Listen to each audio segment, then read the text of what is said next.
بسم اللہ الرحمن الرحیم الحمدللہ رب العالمین والصلاة والسلام علی اشرف الانبیاء و سید المرسلین۔ معزز ناظرین، الحمدللہ آج کی اس نشست میں سورۃ الرحمن اور سورۃ الواقعہ کی تلاوت کی گئی ہے۔ دونوں ہی بہت ہی مشہور و معروف صورتیں ہیں قرآن کریم کی، اور پہلی جو صورت آج تلاوت کی گئی ہے سورۃ الرحمن، 3 رکوع ہیں، 78 آیتوں پر مشتمل یہ سورہ مبارکہ ہے، اور اس صورت کو حضرت سیدنا علی مرتضیٰ رضی اللہ تعالیٰ عنہ کی ایک روایت کے مطابق عروس القرآن یعنی قرآن کی دلہن بھی قرار دیا گیا ہے، کیونکہ بہت ہی حسن و جمال ہے اس سورہ مبارکہ میں۔ پورا قرآن حسین ہے، لیکن خاص طور پر اللہ رب العالمین نے اس سورہ مبارکہ کو ایک بہت ہی زینت و رونق خاص اہتمام کے ساتھ عطا فرمائی ہے۔ عروس القرآن اس کو کہا جاتا ہے، اور اس میں 31 مرتبہ فَبِأَيِّ آلَاءِ رَبِّكُمَا تُكَذِّبَانِ کی جو تکرار فرمائی گئی ہے، تو بار بار اللہ رب العالمین نے اپنی مختلف نعمتوں کی طرف توجہ دلائی ہے۔ اپنے گرد و پیش ہم نظر ڈالیں، سب سے پہلے اپنے آپ پر نظر ڈالیں اور اپنے وجود پر ایک نظر ڈال کر سوچیں کہ رب کریم نے ہمیں کتنی نعمتوں سے سرفراز فرمایا، ہمارے گرد و پیش کتنی نعمتیں اس نے ہمارے لیے پیدا فرمائی ہیں۔ کبھی آسمان کی طرف نگاہ اٹھائیں، کبھی پہاڑوں کی طرف، کبھی باغات کی طرف، کبھی زمین پر، اور کبھی درختوں کی طرف، کبھی سورج و چاند کی طرف، اور ایسی بے شمار نعمتیں ہیں۔ اور پھر ایک نظر ان لوگوں پر بھی کہ جو مختلف نعمتوں سے محروم ہیں، جن کے پاس کسی نہ کسی چیز کی کمی ہے، اور پھر اس کے بعد دوبارہ سے جائزہ لیں تو ہمیں اندازہ ہوگا کہ رب کریم نے ہمیں کتنی نعمتیں، پھر ان نعمتوں میں کتنی نعمتوں کے ساتھ ہمیں سرفراز فرمایا کہ ہم اندازہ نہیں کر سکتے۔ اس لیے سورت کا آغاز بھی بہت حسین ہے کہ لفظ رحمان سے اللہ نے آغاز فرمایا۔ الرحمن، بہت ہی مہربان، انتہائی رحم فرمانے والا، یہ لفظ رحمان۔ حضرت امام غزالی رحمۃ اللہ علیہ نے لفظ الرحمن کی بہت خوبصورت تشریح فرمائی۔ فرماتے ہیں کہ الرحمن العطوف علی العباد بالایجاد اولا وبالہدایت الی الایمان واسباب السعادۃ ثانیا والاسعاد بالآخرۃ ثالثا والانعام بالنظر الی وجہہ الکریم رابعا۔ یہ 4 نعمتیں امام غزالی رحمۃ اللہ علیہ نے بیان کی، اور پھر فرمایا کہ یہ الرحمن ہونا ہے اللہ تعالیٰ کا، اور یہ اللہ کی شان رحیمی ہے۔ یعنی اس کے اندر یہ بیان کیا کہ اس کا پہلا احسان تو یہ ہے کہ اس نے تخلیق فرمایا، اس نے عدم سے وجود بخشا، پیدا فرمایا۔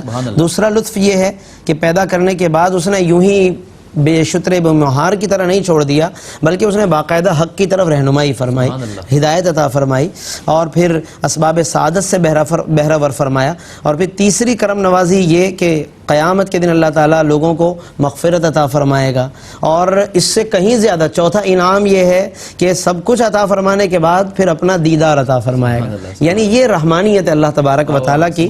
اور اس کے اندر خاص نقطہ یہی ہے کہ اس کی ایک نعمت کو دیکھیں تو اس میں بھی کئی نعمتیں نظر آتی ہیں۔ یعنی رحمان وہ ہے کہ جس کی نعمت میں بھی نعمت ہو، اور اس کے اندر پھر اتنے پہلوؤں کے انسان غور و فکر کرنے سے عاجز ہو جائے۔ اور یہ سب کچھ بیان کر کے پھر فرمایا علم القرآن، اس نے قرآن سکھایا۔ کس کو سکھایا یا بیان نہیں کیا، لیکن ہر کوئی سمجھ لیتا ہے کہ براہ راست اگر اس نے کسی کو سکھایا تو وہ محمد عربی صلی اللہ علیہ وسلم کی ذات گرامی۔ اس لیے علماء نے یہاں اسی طرح کا ترجمہ کیا کہ علم القرآن محمد صلی اللہ علیہ وسلم، اس نے محمد صلی اللہ علیہ وسلم کو قرآن سکھایا، خلق اور ان کے واسطے سے پھر سب کو سکھایا۔ یعنی اولاً انہیں سکھایا، معلم کائنات بنا کر بھیجا، پھر ان کے طفیل سے، انہی کے پھر در دولت کے ذریعے سے اللہ رب العالمین نے پھر سب کو عطا فرمایا۔ خلق الانسان، انسان ایک کامل کو پیدا فرمایا۔ اس سے بھی حضور علیہ السلام کو مراد لیا گیا، علمہ البیان، اور انہیں قرآن کا بیان سکھایا۔ قرآن کی کیا تشریح، قرآن کی کیا تفسیر ہے، کس کا کیا صحیح حقیقی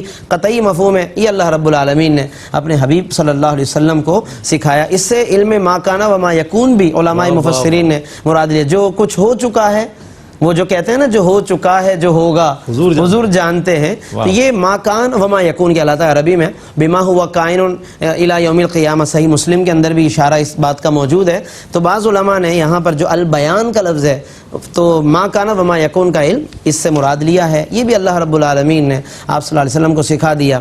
پھر کئی نعمتوں کا درمیان میں ذکر فرمایا، زمین سے تعلق رکھنے والی نعمتیں، آسمان سے تعلق رکھنے والی نعمتیں، اور گندم کے دانے ہوں، پھل ہوں، میوے ہوں، اناج ہوں، شمس و قمر ہوں، میزان ہو، ترازو ہوں، یہ ساری چیزیں بیان کرنے کے بعد پھر فرماتا ہے فَبِأَيِّ آلَاءِ رَبِّكُمَا تُكَذِّبَانِ، یہ لوگو اے انس و جن، تم اپنے رب کی کون سی نعمت کو جھٹلاتے جھٹلاؤ گے؟ سبحان اللہ۔ یہ سوال ناظرین ویسے تو آیت کے طور پر تو اللہ نے فرمایا، لیکن یہ دراصل ہمیں اپنے آپ سے بھی کرنا چاہیے کہ میں کہیں اللہ کی نعمتوں کا جھٹلانے والا تو نہیں، کہیں ایسا تو نہیں کہ اللہ کے بارگاہ میں جب نام لکھے جا رہے ہوں تو مجھے مکذبین میں، جھٹلانے والوں میں لکھا جا رہا۔ کوشش کرنی چاہیے کہ اگر ہمارا اندراج ہو تو رب کے شاکرین میں اندراج ہو، شکر کرنے والوں میں، یہ ہمیں کوشش بھی کرنی چاہیے، اور اس کا ہمیں وقتاً فوقتاً اپنے آپ کا جائزہ اور تجزیہ بھی کرنا چاہیے۔ پھر اس کے علاوہ اللہ رب العالمین نے انسانوں کی تخلیق کا بیان فرمایا، پھر مشرق و مغرب کا ذکر فرمایا ہے، اور اس کے علاوہ سمندروں سے جو تعلق رکھنے والی نعمتیں ہیں، اس سے کیا کیا لوگوں کو نعمتیں حاصل ہوتی ہیں، فوائد حاصل ہوتے ہیں، کہ ایسے بڑے بڑے دیو ہیکل اور قوی بڑے بڑے پہاڑوں کے سائز کے گویا کہ بحری جہاز سامان دور و دراز تک لے کر چل رہے ہوتے ہیں، یہ کس کی قدرت سے چل رہے ہیں؟ فرمایا وَلَهُ الْجَوَارِ الْمُنْشَآتِ، اسی کے زیر فرمان چل رہے ہیں وہ جہاز کہ جو سمندروں میں کل اعلام پہاڑوں کی مانند تمہیں نظر آ رہے ہیں، یہ سب پہاڑ سمندروں میں چل رہے ہیں، یہ اللہ ہی کی قدرت ہے۔ تو پھر فرما دیا کہ پھر تم کون کون سی نعمت کو جھٹلاؤ گے؟ اس کے بعد پھر اللہ رب العالمین نے اس کے اندر اور بھی مضامین بیان فرمائے۔ ایک اہم ترین مضمون ہے کہ کل یوم ہوا فی شأن، آیت نمبر 29 ناظرین، بہت ہی دلچسپ مقام ہے قرآن کا یہ کہ کل یوم ہوا فی شان، ہر روز اللہ ایک نئی شان سے تجلی فرماتا ہے۔ سبحان اللہ، اللہ ہر روز ایک نئی شان سے، کیا بات، یہ ایک بڑی زبردست یہاں پر علماء نے اس کی تفسیر بیان فرمائی کہ وہ ہمیں تو نہیں معلوم ہوتا، ہم اپنے کاموں میں مگن ہوتے ہیں، مگر پوری کائنات میں کہاں کہاں کیا کیا ہو رہا ہے، سمندروں میں کیا فیصلے چل رہے ہیں، آسمانوں میں کیا کچھ ہو رہا ہے، زمین کے مختلف کونوں میں، دنیا کے خطوں میں کہاں کون کیا کیا بنایا جا رہا ہے، کس کو کس انداز سے اللہ کیا سکھا رہا ہے، بلوں کے اندر چونٹیوں کو، زیر زمین جانوروں حیوانات کو، وہ اللہ ہی ہے کہ کہاں کس کو رزق دینا ہے، کتنا پہنچانا ہے، کس انداز سے کہاں اس کی رسائی، یہ ساری چیزیں ناظرین اللہ ہی کی جانب سے ہو رہی ہیں۔ یہاں پر علماء نے ایک واقعہ لکھا ہے، علامہ قرطبی کے حوالے سے لکھا کہ کسی بادشاہ نے اپنے وزیر سے اس آیت کا مفہوم پوچھا کہ بھئی یہ کیا مطلب ہے اس کا، کل یوم ہوا فی شان، ہر روز اللہ ایک نئی شان سے تجلی کرتا ہے۔ وزیر کو فوراً کوئی جواب نہ آیا، وہ اپنے گھر چلا گیا، سوچتا رہا، لیکن اس کا ایک غلام تھا، اس نے پوچھا کہ وزیر سے کہ آپ بہت پریشان نظر آ رہے ہیں، کیا بات ہے؟ وزیر نے بتایا کہ آج بادشاہ نے دربار میں پوچھ لیا ہے کہ کل یوم ہوا فی شان، کیا مطلب ہے اس کا؟ غلام نے کہا کہ کل اگر مجھے بھی آپ لے چلیں دربار میں تو میں بادشاہ کے سامنے کچھ اس کا مفہوم بیان کروں۔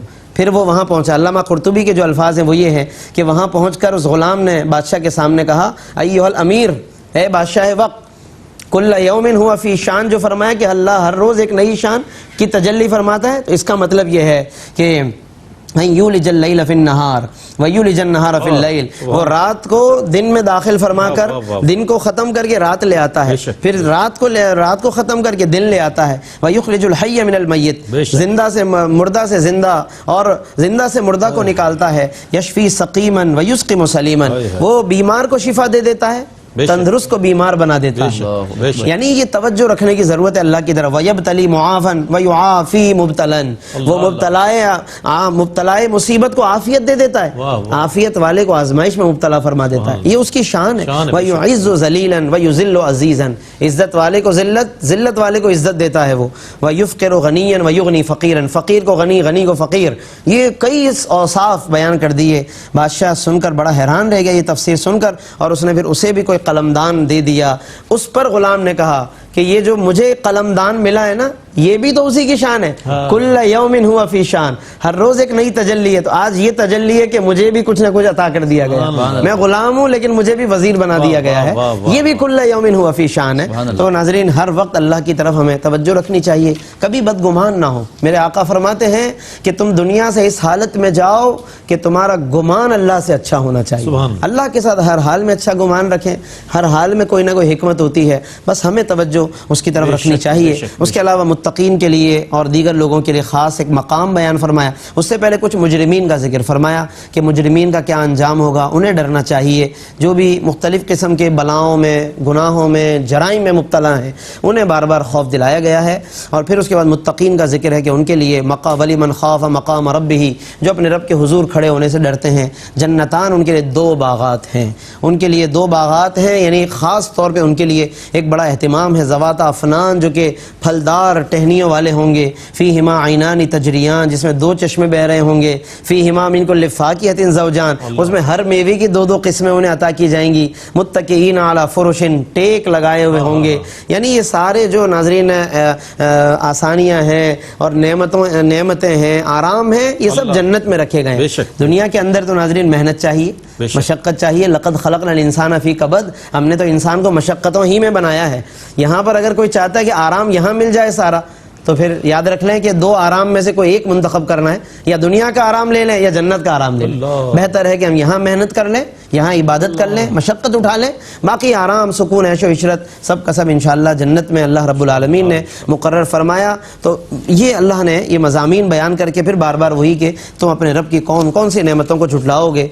اور ناظرین اس کے ساتھ ساتھ جنت کی دیگر نعمتوں کا بھی اس میں ذکر شامل ہے۔ ضرور ہمیں ان تمام نعمتوں کا اس لیے مطالعہ کرنا چاہیے تاکہ ہمیں اللہ کی معرفت اور اللہ کی محبت حاصل ہو۔ اور میں مزید بس گفتگو میں یہ ایڈ کروں گا کہ آج کی تلاوت میں سورۃ الواقعہ بھی تلاوت کی گئی ہے۔ سورۃ الواقعہ بھی ناظرین بہت اہم ترین مضامین پر مشتمل ہے۔ مختصراً اس کی ایک فضیلت بس میں عرض کروں گا کہ سیدنا عبداللہ ابن مسعود رضی اللہ عنہ فرماتے ہیں کہ سمعت رسول اللہ صلی اللہ علیہ وسلم، کہ میں نے اللہ کے رسول صلی اللہ علیہ وسلم سے سنا، یقول، حضور فرماتے ہیں، من قرأ سورۃ الواقعہ کل لیلۃ، کہ جو ہر رات سورہ واقعہ کی تلاوت کرے، لم تصبہ فاقۃ ابدا، اسے کبھی فقر و فاقہ وہ کبھی فقر و فاقے کا شکار نہیں ہوگا۔ تو کوشش کریں کہ سورۃ الواقعہ کی تلاوت کریں، لیکن اس کے مضامین میں بھی غور کریں، اس میں بھی نعمتیں بیان کی گئی ہیں، مجرمین کا انجام بیان کیا گیا، اور اللہ رب العالمین کی وہ مختلف نعمتیں جس کا تعلق تخلیق سے ہے، آسمانوں سے ہے، زمین سے ہے، برسات سے ہے، بادلوں سے ہے، بہت حسین تذکرے ناظرین سورہ واقعہ کے اندر بھی۔ اور اختتام پر پھر قرآن کا مقام بیان کیا گیا، فلا اقسم بمواقع النجوم وانہ لقسم لو تعلمون عظیم انہ لقرآن کریم فی کتاب مکنون لا یمسہ الا المطہرون تنزیل من رب العالمین۔ یہ قرآن کے فضائل بیان کیے گئے ہیں، اس میں بھی ہم غور کریں کہ قرآن کو اتنا مقام جو عطا کیا گیا، ہم اس سے کس طرح استفادہ کر رہے ہیں یا کس طرح ہم فیض حاصل کر سکتے ہیں۔ یہ جب ہی ہوگا کہ جب ہم قرب اختیار کریں، قرآن کے قریب آئیں۔ لا یمسہ الا المطہرون فرمایا کہ اس کو نہ چھوئیں مگر وہ لوگ کہ جو طاہر ہوں، پاکیزہ ہوں۔ تو یہ ظاہری طہارت ہم حاصل کر کے قرآن کے قریب جاتے ہیں، لیکن قرآن کا اعجاز یہ ہے کہ ہم ظاہری وضو کر کے قریب جاتے ہیں اور قرآن ہمیں باطنی طور پہ پاک کر کے لوٹاتا ہے۔